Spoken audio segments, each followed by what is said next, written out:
Sex एक couple therapy है, individual sex नहीं। मेल का जो नज़रिया होता है वो फीमेल से डिफरेंट हो सकता है और कई बार होता भी है, जो हम नहीं समझते। पुरुष से महिला को संक्रमण होने के चांसेस ज़्यादा होते हैं बनिस्बत कि महिला से पुरुष को हो। Every day you are doing 6 times a day people come and tell कि हम 6 बार करते हैं, दैट इज़ रॉन्ग। आपके बराबर का व्यक्ति आपको अगर नहीं एक्सेप्ट करे तो चलता है, लेकिन जिसको आपने मान के रखा है कि इसको मुझे सेटिस्फाई करना है या मुझे इसको प्रूव करना है कि देखो मैं तुमसे ऊपर हूँ, और वहाँ पर आप ये दबाव लेके जाते हैं, पता नहीं मैं कर पाऊँगा कि नहीं कर पाऊँगा, क्योंकि अंदर से तो डरा ही हुआ होता है व्यक्ति। सेक्स जिस पे बहुत कम बात की जाती है वो एक टैबू की तरह देखा जा रहा है, और हम लोगों की सोसाइटी ऐसी है कि हम लोग उस पर बात ही नहीं करते हैं।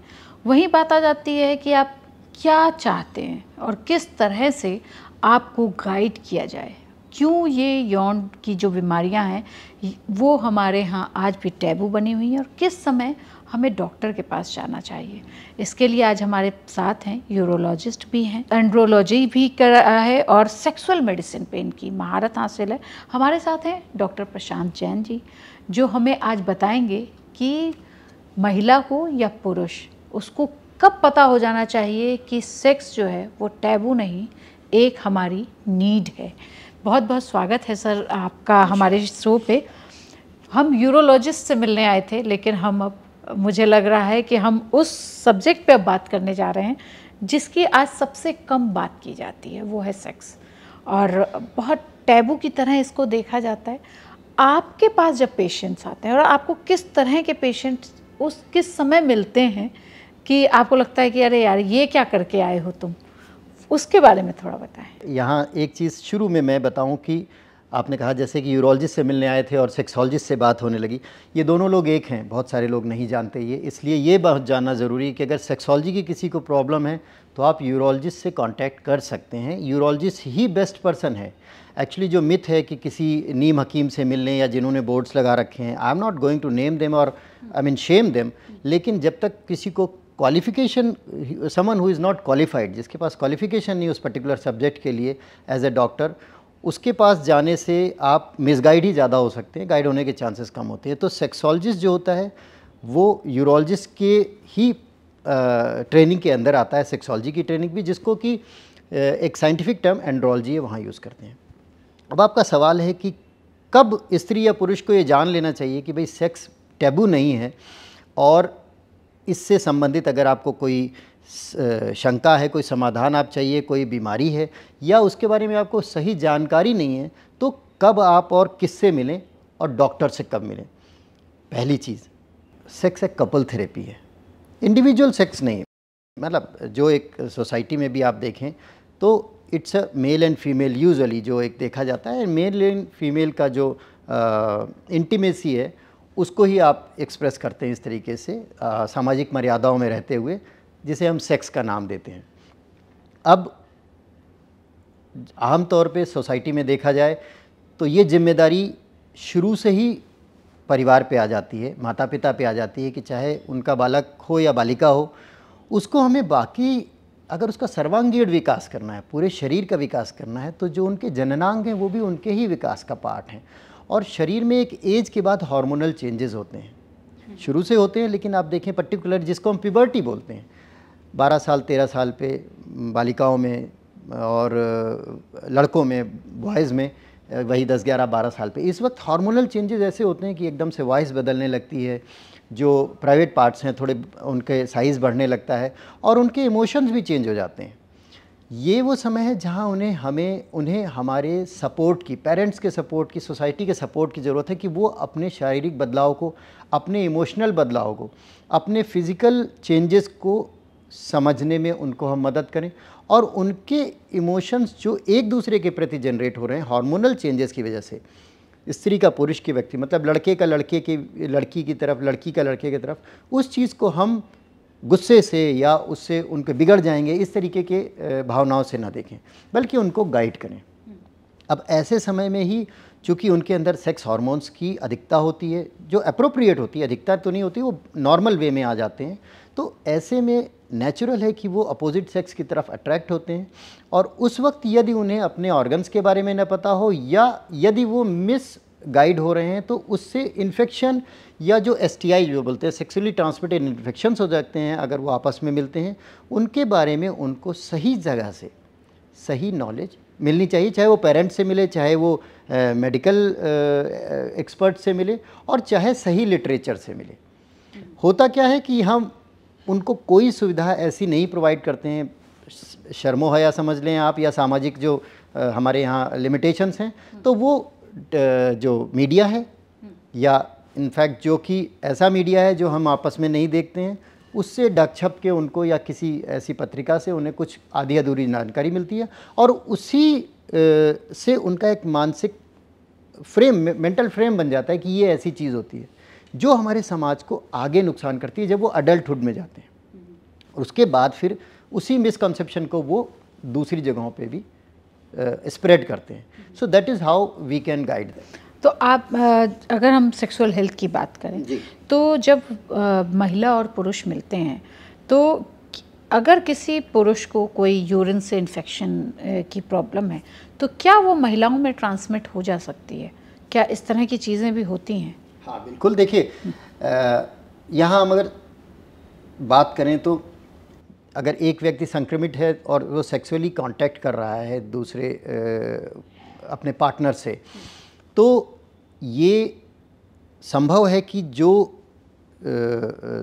यहाँ हम UTI के साथ साथ STI की बात भी करें, जो कुछ एक बीमारियाँ होती हैं जो कि सेक्सुअली ट्रांसमिटेड होती हैं, तो वो उस पर्टिकुलर बंदे से जो दूसरा पार्टनर है उसमें ट्रांसफ़र होने के चांसेस डेफिनेटली रहते हैं। ये बढ़ तब जाते हैं जब ऑलरेडी वो बंदा या तो संक्रमित हो, या वो प्रोटेक्शन यूज़ नहीं कर रहा है, या वो मल्टीपल पार्टनर्स के साथ इन्वॉल्व है। और एक चीज़ और भी है कि पुरुष से महिला को संक्रमण होने के चांसेस ज़्यादा होते हैं बनिस्बत कि महिला से पुरुष को हों। उसके पीछे रीज़न भी ये है क्योंकि महिलाओं में कई सारी चीज़ें होती हैं, लाइक अगर आप बायोलॉजिकल देखें तो वेजाइना जो होती है उसमें एरिया, सरफेस एरिया ज़्यादा होता है, एब्जॉर्प्शन ज़्यादा होता है।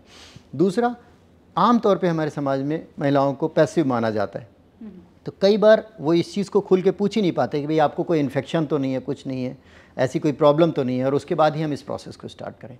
तो डेफिनेटली कंटेमिनेशन के और इन्फेक्शन के चांसेस होते हैं अगर प्रोटेक्शन प्रॉपर नहीं लिया जा रहा है। और सबसे बड़ी बात कि आप उस एक्ट के प्रति अवेयर नहीं है, आप उस चीज़ को सिर्फ टैबू की तरह ढक छप के कर रहे हैं और उन चीज़ों को बात करने से कतराते हैं, उन चीज़ों के बारे में। तो आपको क्या लगता है कि सेक्स की सही उम्र क्या होती है, और कब आपको शारीरिक रूप से आपको लगता है कि आप तैयार हैं? अब ऐसा कुछ होता है क्या? और उस समय क्या मतलब महिला हो या पुरुष हो, उनको किस तरह से तैयार होना चाहिए? देखिए, कुछ चीज़ें हैं जो किताबी हैं और बहुत सारी ऐसी चीज़ें हैं जो इमोशन से गाइड होती हैं। सबसे पहले हम बात करेंगे कि सेक्स की एज क्या होती है। तो जो हमारे यहाँ एज डिफाइंड है हर चीज़ की, मैरिज के बाद ही सेक्स हो ऐसा आम तौर पे हमारे समाज में माना जाता है। ये कोई बंधन नहीं है वैसे, ना ही मैं इस चीज़ को प्रोपोगेट कर रहा हूँ इस माध्यम से, आपके चैनल से माध्यम से। लेकिन मैं एक ये चीज़ ज़रूर कहूँगा कि आपको अवेयर उसके बारे में होना और शारीरिक रूप से परिपक्व होना, ये दो चीज़ें बहुत ज़रूरी हैं। सोशल एक्सेप्टेबिलिटी होना ये भी ज़रूरी है। आप सड़क पे ये सारी चीज़ें नहीं कर सकते हैं, आपको उस चीज़ के लिए एक प्रॉपर एटमॉस्फेयर होना चाहिए। और चौथी चीज़ कि इसको प्रॉपरली ना करने से क्या बीमारियां हो सकती हैं, क्या तकलीफ़ें हो सकती हैं, वो भी आपको पता होना चाहिए। आपको अपने पार्टनर के प्रति भी संवेदनशील होना चाहिए। एज का जहाँ तक सवाल है, जैसा कि मैरिज के लिए एज डिफाइंड है, आमतौर पे हमारे यहाँ 18 साल से ऊपर के व्यक्ति को, स्त्री या पुरुष को एडल्ट माना जाता है। तो वो एज हार्मोनली और बॉडी आपकी फ़िज़ीक के हिसाब से भी परिपक्व होती है कि उसके बाद ही आप सेक्सुअल एक्ट में इन्वॉल्व हों, क्योंकि उसके बाद शरीर सेक्स के लिए प्रिपेयर्ड रहता है, क्योंकि हार्मोन्स का एक बैलेंस उस वक्त रहता है। इसका मतलब सिर्फ ये नहीं कि उसके बाद या पहले कोई बहुत मेजर डिफरेंस आ जाएगा, लेकिन मानसिक रूप और शारीरिक रूप से तैयारी का वो सही समय होता है। दूसरा, जब भी आप इस एक्ट में इन्वॉल्व होते हैं, आपको ये ध्यान रखना चाहिए कि आपको पार्टनर्स, अगर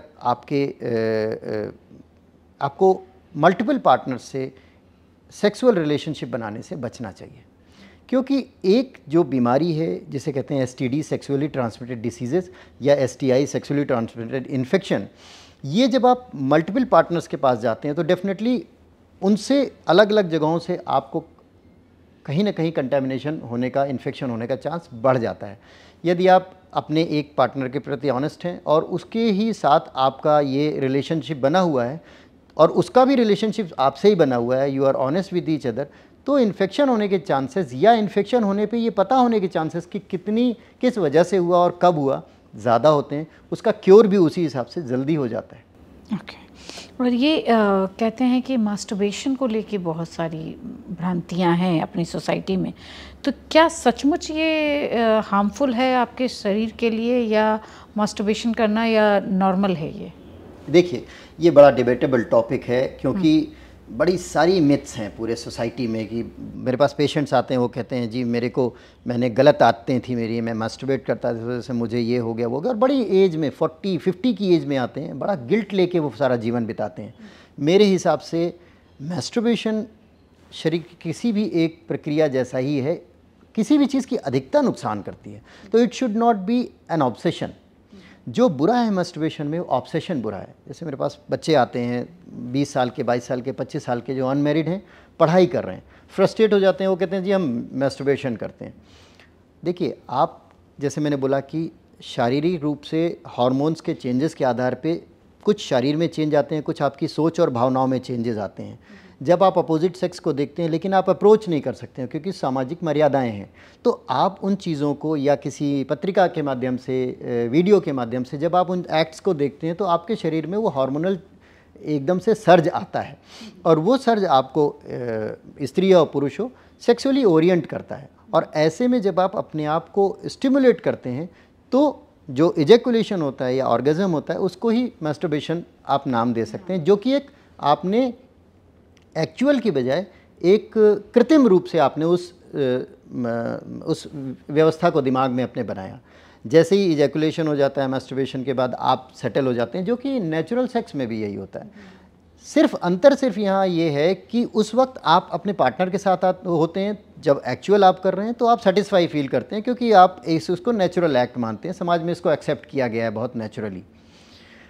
जब आप इंडिविजुअली इसको कृत्रिम रूप से अपनी सिर्फ मस्तिष्क में बना के सिचुएशन ऐसा करते हैं, तो बाद में आप गिल्ट में चले जाते हैं कि ये मैं क्या कर रहा था, क्योंकि ऑब्वियसली इमीडिएटली आफ्टर ऑर्गेज़म अगर आप अकेले हैं तो आपको लगता है कि ये तो कुछ था ही नहीं, इट वाज ऑल वर्चुअल। और यही चीज़ व्यक्ति को अगर समझ में अपोजिट तरीके से आती है, मतलब इस तरह से आती है कि हमने उसे गिल्ट की तरह ले लिया, तो वो उसे गलत मानता है। शरीर में सीमेन बनता है और समय पर उसको बाहर निकलना ही होता है। मैं एक उदाहरण देता हूँ, यदि किसी की मैरिज हो जाती है और दिन में एक बार सेक्स या 2 बार भी सेक्स, कई बार मेरे पास लोग आते हैं, कपल आते हैं कि हम करते हैं, तो वो गलत तो नहीं माना जाता? तो मास्टरबेशन गलत क्यों माना जाता है? क्योंकि ये भी एक मैकेनिकल प्रोसेस है। आपने प्रोसेस किया, आपके हार्मोनल सर्ज हुआ, ये ऑटोनोमिक प्रोसेस है। जैसे ही आप वो चीज़ करेंगे, इजैकुलेशन हो जाएगा and the process is finished. उसका एक ड्यूरेशन है। लेकिन यहाँ चूँकि आप अकेले थे, आपने ये किया, तो आपको गिल्ट में आप चले जाते हैं। तो गलत नहीं है, बट इसका ऑब्सेशन गलत है। आप ज़रूरत से ज़्यादा कर रहे हैं। हफ्ते में every day you are doing, और 6 times a day people come and tell कि हम 6 बार करते हैं, that is wrong. But once in a while I don't think it is wrong. I am going to harm your body in any ways. और लड़कियों को लेके masturbation को लेके बड़ी सारी भ्रांतियाँ हैं कि वो करती हैं तो वो अलग तरह का लेवल चला जाता है। उसको लेके आप कुछ हमारी, क्योंकि फीमेल व्यूअरशिप बहुत ज़्यादा है हमारी, तो देखिए, यहाँ मुझे सबसे बड़ा अफसोस ही यही है कि sex is a couple therapy, और इसमें दोनों बराबर के साझीदार हैं, स्त्री और पुरुष दोनों ही। लेकिन स्त्री को हमेशा पैसिव माना गया है हमारे समाज में। ख़ास तौर पे मैं अपने समाज की बात करूँगा। हम विदेश में नहीं रह रहे हैं, तो हम जहाँ रह रहे हैं वहाँ की बात करेंगे। हमारे समाज में हम स्त्रियों को हमेशा, और मैं सामने से खुल के बोलता हूँ, इस बात को दबा कर रखा जाता है। 2-4 लोगों का उदाहरण देके बाकी स्त्रियों को आप बराबरी पे नहीं ला सकते, ये मैंने देखा है। कोशिश चल रही है, मैं भी उसका समर्थक हूँ। लेकिन अभी भी स्त्री को, पुरुष प्रधान समाज में हम रह रहे हैं, ये मैं मानूंगा। और उसको जब स्त्री की कोई बात आती है तो हमें बहुत ही ज़्यादा उस चीज़ में, बल्कि ये कहेंगे कि उसको दबाने, ढकने, छुपाने की, even I am very sorry to say, लेकिन बहुत सारे जो फीमेल एक्सप्लॉयटेशंस होते हैं, उनको रेप तक की एक्टिविटीज़ को हम छिपाने की कोशिश करते हैं। तो उनकी जो ये नेचुरल, उनके अंदर भी हार्मोनल चेंजेस हो रहे हैं और वो भी वही चीज़ फील कर रही हैं जो पुरुष फील कर रहा है। तो उनकी अगर ऐसी कोई समस्या आती है और उनको हमको समझाने के लिए कुछ प्लेटफॉर्म एक देने की आवश्यकता पड़ती है, तो हम उसमें पीछे क्यों हटते हैं? लेकिन ये हमारे समाज में है। रहा सवाल आपका कि ये क्या सही है या गलत है, मेरे हिसाब से यहाँ वही बात सेट होती है जो कि मेल पे सेट होती है। आपको इसको हाइजेनिक तरीके से करना है, यदि आप उसको प्रोसेस करते हैं, और आम तौर पे नेचुरल का वो रिप्लेसमेंट नहीं है, but for the time being जो कि भावनाएं पुरुष की स्त्री को देखकर सेक्सुअल आपकी फीलिंग्स उभरती हैं, ऊपर आती हैं, वही एक स्त्री के लिए भी होती हैं। हाँ, उनका अपने आप को एक्सप्रेस करने का तरीका अलग होता है, जिसका हमको सम्मान करना चाहिए, और उस चीज़ को सरफेस पर लाने का काम स्त्रियों का ही है। मैं इस बात से वैसे काफ़ी संतुष्ट भी हुआ हूँ अभी कुछ समय में, क्योंकि मैं सेक्सोलॉजी की प्रैक्टिस करता हूँ और मेरे पास फीमेल और मेल दोनों पेशेंट सेक्सोलॉजी के बहुत सारे आते हैं, और अब लड़कियों ने, बड़ी उम्र की स्त्रियों ने भी खुलकर इस मुद्दे पे बात करनी शुरू की है। भले ही वो टिप ऑफ द आइसबर्ग है, बट ये इम्प्रूवमेंट समाज को कहीं बेहतर जगह ले जाएगा, ये मुझे समझ में आता है। ओके और युवाओं में, यंगस्टर्स में भी, और जो एकदम से ऑफिस वाले जो युवा होते हैं उनमें एक बड़ा मतलब सुनने में भी आता है परफॉर्मेंस प्रेशर, और वो उससे जो है ना मेंटल टेंशन आ जाती है उनको। और क्या ये उनके प्रेशर, जब वो टेंशन में होते हैं तो क्या उनके सेक्स अर्जेस पे या उनकी परफॉर्मेंस पे सचमुच असर डालता है? बहुत, ये सवाल मैं रोज़ फेस करता हूँ। आते हैं पेशेंट्स मेरे पास ईडी लेके, ईडी मतलब erectile dysfunction, and that is psychogenic ED most of times, majority of the times it is psychogenic ED. ये जो आपने परफॉर्मेंस प्रेशर की बात करी, ये बहुत हद तक सही है। वही बात, पुरुष प्रधान समाज है, स्त्री को वैसे ही आपने दबा के रखा, या मान लीजिए ना भी किया है, लेकिन आपने उसको पैसिव तरीके से लिया है। अब वहाँ पर आपके बराबर का व्यक्ति आपको अगर नहीं एक्सेप्ट करे तो चलता है, लेकिन जिसको आपने मान के रखा है कि इसको मुझे सेटिस्फाई करना है या मुझे इसको प्रूव करना है कि देखो मैं तुमसे ऊपर हूँ, और वहाँ पर आप ये दबाव लेके जाते हैं, पता नहीं मैं कर पाऊँगा कि नहीं कर पाऊँ, क्योंकि अंदर से तो डरा ही हुआ होता है व्यक्ति, खासतौर पर जब पहली बार।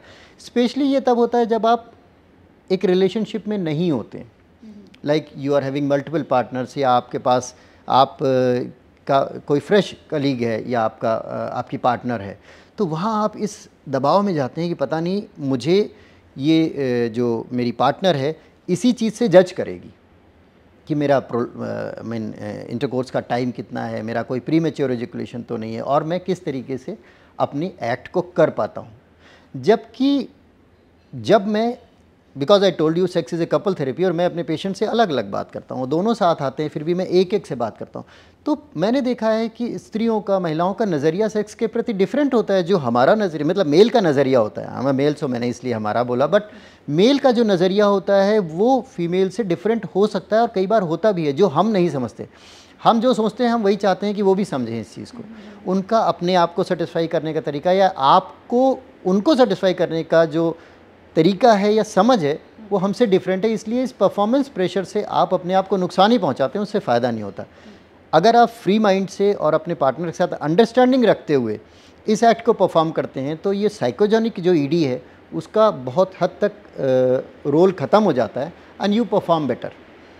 तो आपको अपने पार्टनर को समझना चाहिए, और साइकोजेनिक प्रेशर से या जो परफॉर्मेंस प्रेशर है उससे कम प्रभावित होते हुए इस कार्य को करना। मेरे को अभी बात करते करते एक सवाल फिर से दिल में आया कि ये सिर्फ पुरुषों के साथ होता है या महिलाओं के साथ भी होता है? ऐसे सवाल के साथ महिलाएं भी आती हैं परफॉर्मेंस प्रेशर के। मैंने जैसे पहले भी बताया कि महिलाओं को अपनी बात रखने का प्लेटफॉर्म बहुत कम दिया गया है। तो जितना पुरुषों के बारे में हम जानते हैं इस particular related to sex and related to this act particularly, या इस रिलेशनशिप के बारे में, उतना महिलाएं खुल के अपनी बात को नहीं कहती हैं। अभी भी हमारे पास इस इन्फॉर्मेशन का अभाव है जितना पुरुष खुल के आता है। मेरे पास भी अगर 70% पुरुष आते हैं तो 30% या 20% ही स्त्रियां सेक्स रिलेटेड प्रॉब्लम लेके आती हैं। या तो जब वो कपल आता है और उसमें हस्बैंड बोलता है कि मुझे ये प्रॉब्लम है, और जब मैं वाइफ से पूछता हूँ कि आपको कैसा समझ में आ रहा है, तो उसका नज़रिया खुल के आता है कि मैं ये चाहती हूँ या मैं नहीं चाहती हूँ। बट उनको हमें प्लेटफॉर्म ही नहीं हमने कभी दिया है कि आप बताइए कि आप क्या चाहते हैं। तो ऐसे में आपका ये जो सवाल है, इसका जवाब निकाल पाना थोड़ा सा मुश्किल है, लेकिन है ये ज़रूर कि जो प्रॉब्लम मेल फेस कर रहा है वो फीमेल भी फेस करती है। मतलब दोनों पार्टनर्स उस चीज़ में इक्वली इन्वॉल्व हैं। एक कपल थेरेपी है मैंने बोला, दूसरा, दोनों की अपनी एक्सपेक्टेशंस अलग हो सकती हैं, लेकिन उन दोनों की एक्सपेक्टेशंस को फुलफ़िल करना ये एक दूसरे की जिम्मेदारी है। और उसमें कहीं अगर कोई प्रॉब्लम आती है तो वहाँ ही सेक्सोलॉजिस्ट की, जैसे मैं यूरोलॉजिस्ट और सेक्सोलॉजिस्ट दोनों, तो उसका रोल है। और कई बार यहाँ पर साइकोलॉजिस्ट की भी ज़रूरत पड़ती है। कई बार उनके अपने अलग अलग डिफरेंसेस होते हैं, कई वो कुछ और चाहते हैं, ये कुछ और चाहते हैं, इनका वे ऑफ डीलिंग ठीक नहीं है। या कई बार पुरुष के साथ होता है कि वो he starts immediately for the act, वो तुरंत एक्ट में, and female wants more warmth, more parallel things rather than just that mechanical act. तो ये सारी चीज़ें इंडिविजुअलाइज्ड हैं, बट यस, दोनों की अपनी अपनी एक नीड होती है जिसको कि हमको एड्रेस करना चाहिए। अच्छा, एक सवाल और आया मेरे मन में कि बहुत बार युवा जो है ना, यंगस्टर्स भी और एक एज के बाद विमेंस भी, वो कहती हैं अब हमें इंटरेस्ट नहीं आ रहा।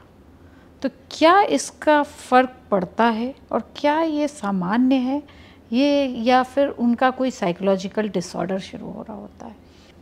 देखिए, ये बड़ी कॉमन सी प्रॉब्लम आ रही है ये सोसाइटी में, इसलिए भी बहुत ज़्यादा है हमारी, खास तौर पे इंडियन सोसाइटी में, क्योंकि पहली बात तो इस चीज़ को हम तवज्जो नहीं देते हैं, समाज में बड़ा रेस्पेक्ट से लिया नहीं जाता इस चीज़ को। इवन मैरिड कपल में भी, हस्बैंड वाइफ भी होंगे, तो यदि वो किसी से कह के नहीं जाते कि अब मेरा टाइम हो गया भाई, अब हम बेडरूम में जा रहे हैं, तो अब आप हमें डिस्टर्ब मत करना। इसको हमेशा बड़े दबे छुपे तरीके से, उस तरीके से किया जाता है कि वो समाज को पता होते हुए भी हम सोचते हैं कि उन्हें पता ना रहे। अब जैसे जैसे एज बढ़ती है, जिम्मेदारियां बढ़ती हैं, बच्चे पैदा हो गए, काम और घर के 4 बढ़ गए, जिम्मेदारियां बढ़ गई, तो आम तौर पे लोग इस पर्टिकुलर चीज़ में अपना इंटरेस्ट कम कर लेते हैं, क्योंकि शुरू से इस चीज़ को वैसे भी बहुत ज़्यादा महत्व नहीं दिया गया। ये सही है, ये तो मैं नहीं कहूँगा, लेकिन एक बैलेंस इस पर बनाना चाहिए। स्ट्रेस एक बहुत बड़ा कारण है सेक्स के प्रति अरुचि होने का। जो स्ट्रेस आपकी दूसरे सामाजिक दायित्वों की वजह से होती है, या आपस की लड़ाई झगड़े की वजह से होती है, या कई बार दोनों हस्बैंड एंड वाइफ एक ट्रैक पे है ही नहीं, कि एक जब सेक्स चाहता है जब दूसरा नहीं चाहता है, तो उस वक्त जब ये चीज़ें शुरू होती हैं तो वो धीरे धीरे प्रेसिपिटेट करते करते, once you are at the age of 40-50, जब हार्मोनल लेवल भी डाउन होने लगता है थोड़ा सा, तो फिर ये अलगाव की तरफ ही ले जाता है। वहीं कई कपल मैंने देखे हैं जो कि इन दोनों चीज़ों को बैलेंस करके चलते हैं, और उनकी whole married life including sex life goes very well.